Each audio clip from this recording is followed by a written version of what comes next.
Hello, I am Lori Wondra of Your Life Core, and you are listening to Messages from the Universe. Here I deliver information from the mastery realms related to astrology, planetary influences, energy surges, and generally how we are evolving. I connect with angels, guides, ascended masters, astral beings, and those that come forward with messages to help us on our journey. Welcome, everyone. Hello, this is Lori Wondra, and thank you for listening. I recently traveled to the northwestern part of the United States. It had been a really long time since I'd been there. I intentionally went to visit family, but I also wanted to visit the ocean and the gorge and see the mountains. But it brought me back to a time where I traveled with my parents there to Oregon. And I remember camping on the beach and driving on the beach miles and miles and miles and miles. And at that time there had been a dead whale that had washed up on shore. And we were fascinated by the enormity of it. We wanted to check it out, but we also didn't want to get too close. I remember I also picked up a piece of jellyfish that had washed up on shore when the tide had gone out. Not knowing what it was, I carried it back to the beachside campground where my parents were, and a woman there knocked it out of my hand, telling me and my parents that I shouldn't have picked it up because it was a poisonous jellyfish and that it would harm me, it would sting me. And I remembered how that could possibly be true when to me it just looked like it was a piece of jelly or a translucent thing. It didn't look alive, it appeared harmless. But needless to say, I stayed away from those many pieces that were on the shore, those things that drew me as a child into that curiosity. So recently when I returned to the beach, I carried those memories and other memories with me in my heart. The curiousness of a child then and now as an adult with that still playful, curious inner child that wants to explore and wonder. And so I did. I wandered the beaches, and I wondered the beaches. And much like I've connected to the messages of trees and the messages of clouds, I asked too at that time, what are the messages of the ocean? What can we learn from listening and speaking to the oceans? The vastness of water. And of course, I had to Google and look up some facts on the waters of Mother Earth. And did you know water covers about 71% of the Earth's surface? 326 million cubic miles of water on the planet. That makes up 90% of the Earth's surface water is found in the oceans. Too salty for drinking, too salty for growing crops, and most industrial uses except for cooling. 326 million cubic miles of water. In fact, 320 million cubic miles in the oceans. And 3% of the Earth's water is fresh. So 97% is salty. Now, we know most of the human body is also water. In fact, the average is about 60%, and that fluctuates with our age, and it also fluctuates between men and women. Which brought me to my question once again as I was observing and standing on the sands with my toes dipping in the oceans. What can we learn from the oceans, and what might they be telling us? Messages from the ocean. Be like the ocean. Go with the flow. Roll with the waves and carry on. Know when to roar and when to be gentle and calm. We all have moments when we get a bit moody. Know when to charge forward and when to pull back. It's all right to give and take. Know when to carry the surfers that ride your back and when to release them to fall on their own. You cannot hold everyone up all the time. Know when to hold the colors of the sand of the earth and when to touch the sky. Be steady and consistent with the cycles of the moon and the skies, and know there are highs and lows to everything. Know you can bring new life to a place that was void and also wash away things that don't belong. You can bring out the inner child in all of us, and you can touch and leave an imprint with your memory. You were there, and you will be back. You have the ability to bring joy, life, clearing, calm, and peace, but you can also carry a great storm. Know that sometimes splashing others with salty tears of joy are just what is needed. And sometimes you just need to ride the waves of life, because if you just stand on the beach and watch all the movement that's happening around you, you slowly sink into the wet sand. And the deeper you sink, the more you feel stuck. While this reminder of magical movement continues all around you, bringing change. Because we know nothing stays in one place forever. Everything is energy, and everything continues to move or be moved. Life pushes us to go with the flow, the high tides and the low tides. As much as we attempt to plan those ebbs and flows, we are often surprised with events, surprised with our reactions to those events, and sometimes even the outcomes. In life, we learn to let the waves carry us on. We learn to trust the universe and the natural flow of energy that will carry us to where we need to be and where we are meant to go. As humans, we don't always like to go with the flow, but life is easier when we get into our natural flow and just ride it, rather than fighting the current or the riptides of life. And sometimes we need to roar, find our voice, speak up or out into the world, say something for what is right, to express ourselves, or to just be heard. That includes sometimes roaring, which can draw uncomfortable attention to us. And sometimes we need to demand that attention and that roar be seen and heard. We learn to roar as our nature is to be calm and gentle. But sometimes that roar is excitement. It can be joy, but it also can be an alarm, or it could be fear. We are best, though, when we come back to our natural state of calm, peace. Many don't like the energy of the roar unless it's to create a path forward for us to get to a place of calm. It's understanding our nature, whatever that nature is. We accept the moods we have, whether it's calm or moody. We have an understanding. Like the rage of a powerful storm that gets whipped into a frenzy, knowing there will be calm after that storm.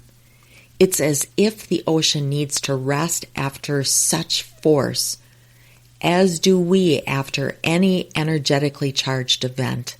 We don't judge, but we learn to trust that we will know when it's the right time to push forward in life and when it's the right time to pull back. To rise like high tide and push, or let the ebb of the energy flow back like at low tide. We don't judge when we say no. We have the ability to both celebrate when saying yes or when saying no. We understand it is perfect to both give to others just as it is to receive. We understand the necessity to balance the balance of this ebb and flow of giving and taking. One cannot always give, nor can one always take. Much like the ocean, there's always balance in the tide, a giving and then a taking, the calm after a storm, the rise and the fall, the ebb and the flow. It's always in balance. And the ocean calls challengers to her to ride her waves. She lets them play, but she knows when to carry the surfers that ride her waves and when to release them to fall on their own. And sometimes we carry the energy of others on our back. We let them ride for a long time, holding them up so they don't fall. And there are times we can no longer hold them up. We can't hold everyone up all the time. There are times where they must take the ride on their own or fall. The oceans seem to know when to be grounded by holding the colors of the sand and when to touch the sky. There is no thought, but there is science and trust. The ocean ebbs and flows with the natural cycles of the planets and the moon, the winds, the patterns of the air. The ocean continues a steady pace in flow with the natural cycles of the environment and everything around it. The ocean does not fight the moon or the wind, but receives the energy and holds that energy until it's time to be released. The ocean does release it. It doesn't hold it forever. And sometimes humans forget to release the energy of others.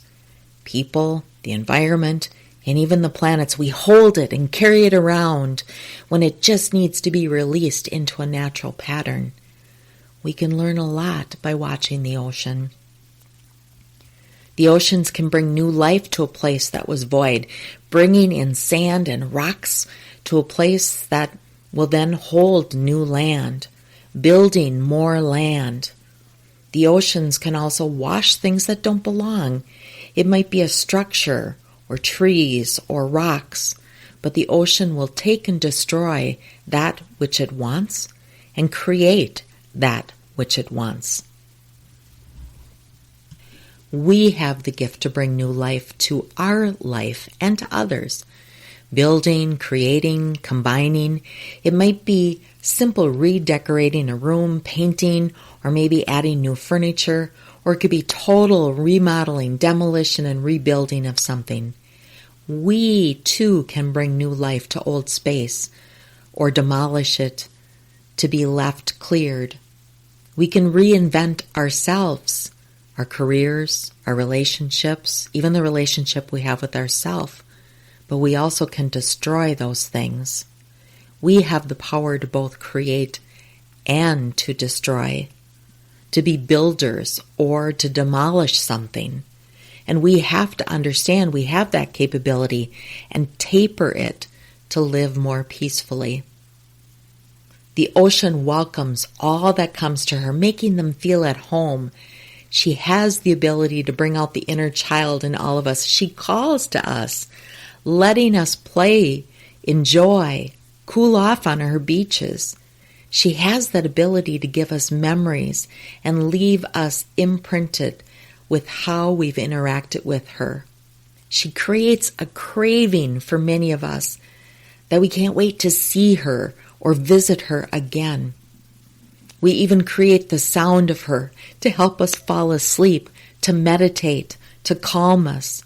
We let the sound of her waves rock us into a calm place. As humans, we also have this ability to make others feel at home. We can welcome them to play with us, to find joy in friendships and relationships, with sharing events with them. We enjoy laughter and good conversations.